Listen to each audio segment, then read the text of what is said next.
नमस्कार दोस्तों। तो कैसे हैं आप लोग। आई होप यार आप सब लोग बढ़िया होंगे।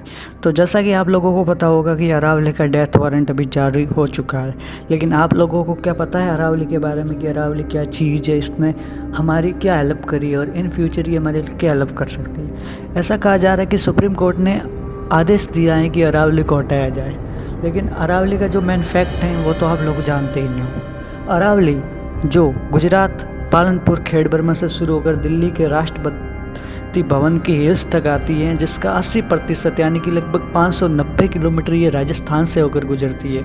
राजस्थान में इसके सबसे ऊंची चोटी का नाम माउंट आबू है, जो कि सिरोही में है, और उसकी सबसे ऊंची चोटी गुरु शिखर है, जो 1722 मीटर ऊंची मानी जाती है। इसके अलावा अगर बात की जाए इसके सर्वाधिक फैलाव की, तो वो उदयपुर में है, और वही उदयपुर जहाँ महाराणा प्रताप ने अपनी मातृभूमि के लिए लड़ाइयाँ लड़ी थी। उदयपुर में इसकी सबसे ऊंची चोटी जो जरगा है, राजस्थान की जरगा सबसे चौथी ऊंची चोटी है। इसी हल्दी घाटी में राजसमंद में हल्दी घाटी युद्ध हुआ था, जिस हल्दी घाटी युद्ध में महाराणा प्रताप ने मुगलों की सेना को दौड़ा दौड़ा कर मारा था।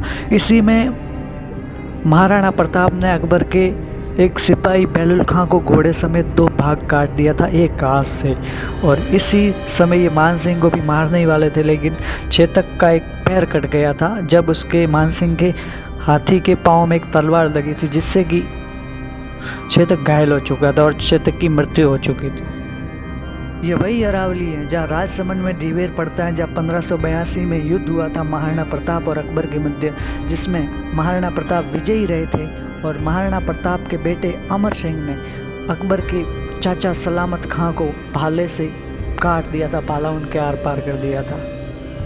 ये वही अरावली है जो पूरे राजस्थान को मरुस्थल होने से रोक रहा है, और ये सबसे प्राचीनतम वलित पर्वतमाला है, जो हिमालय से भी कई गुना ज़्यादा अपने लिए यूजफुल है, जिससे कि पूरे राजस्थान में बारिश होती है, सिवाय पश्चिमी राजस्थान के थोड़े से क्षेत्र में जिसमें जैसलमेर जैसे जिले शामिल है। अगर ये हट गई तो दिल्ली, हरियाणा, जिसमें गुड़गांव भी आता है, और पूरा राजस्थान जैसलमेर की तरह मरुस्थल होने में ज़्यादा समय लगेगा ही नहीं। जो दिल्ली में वायु प्रदूषित हैं उसी को स्वच्छ करने का काम भी यही करती है हिमालय, और हिमालय जो है उसी को दिल्ली की जो स्वच्छ वायु है उसका लंग्स कहते हैं, फेफड़े कहते हैं। अगर हिमालय एक बार चला गया तो दिल्ली का तहस नहस तो वैसे भी संभव है।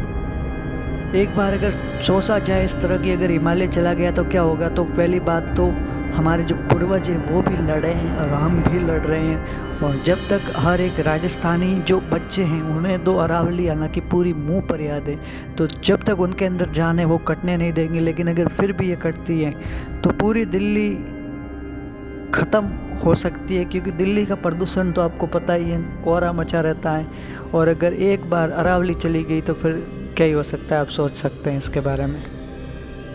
अरावली में बहुत सारे मिनरल्स पाए जाते हैं, जैसे कि संगमरमर, वही संगमरमर जिससे कि मंदिर बनते हैं और ताजमहल बना हुआ है, जो मकराना से खोद कर निकाला जाता है। इसके अलावा उदयपुर और राजसमंद में मेनली पत्थर निकाले जा रहे हैं, अभी भी खदान हो रही है। इसके अलावा गुजरात का एक ज़िला है बनासकांठा, वहाँ पर भी ये सब हो रहा है, और महेंद्रगढ़ जो ज़िला हरियाणा का है वहाँ पर भी जो खुदाई है वो चालू है।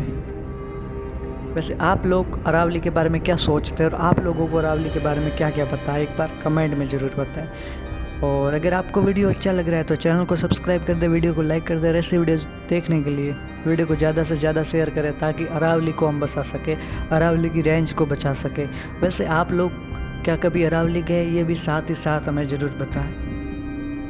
अरावली जो कि राजस्थान में जो धातु है, मिनरल्स है, मेन रूप से अरावली में ही पाई जाती है, और अरावली को राजस्थान में धातुओं का अजायब घर भी कहते हैं। राजस्थान में जो सबसे बड़े और सबसे ज़्यादा वर्षा वाला स्थान भी अरावली में माउंट आबू है, और वहाँ पर सबसे हरे भरे वन भी राजस्थान में पाए जाते हैं। तो राजस्थान में ये बहुत ही मतलब बढ़िया वाला इलाका है राजस्थान के लिए। राजस्थान का तो ये हृदय कहा जा सकता है, वैसे राजस्थान का हृदय अजमेर को कहते हैं, लेकिन राजस्थान की हार्ट बीट तो कह सकते हैं अरावली में ही बसती है। इसमें बहुत से लोग समर्थन कर रहे हैं कि अरावली को बचाया जाए, जिसमें आप लोगों को क्या लगता है? वैसे ये मेन कारण तो यही है भाई साहब कि वो कह रहे हैं जो 90% अरावली हटा दो, उनका कहना है 100 मीटर से नीचे की अरावली, और कहा जा रहा है कि 90% अरावली जो हैं वो 100 मीटर से नीचे ही है। ये सब कहना सुप्रीम कोर्ट का है, लेकिन सुप्रीम कोर्ट का आदेश है तो उसमें थोड़ा बहुत तो पॉलिटिकल पावर भी हो सकता है। अब इसका परफेक्ट तो पता नहीं, लेकिन उनके जो वकील वगैरह है वो भी हो सकता है। लेकिन फॉरेस्ट्री वाले कह रहे हैं कि अगर आप 100 मीटर से नीचे वाला हटा दोगे तो 90% अरावली तो ऐसे ही चला जाएगा। तो आपको क्या लगता है कि अरावली को हटाना चाहिए या फिर नहीं हटाना चाहिए? आप लोगों की राय भी कमेंट बॉक्स में ज़रूर दीजिएगा।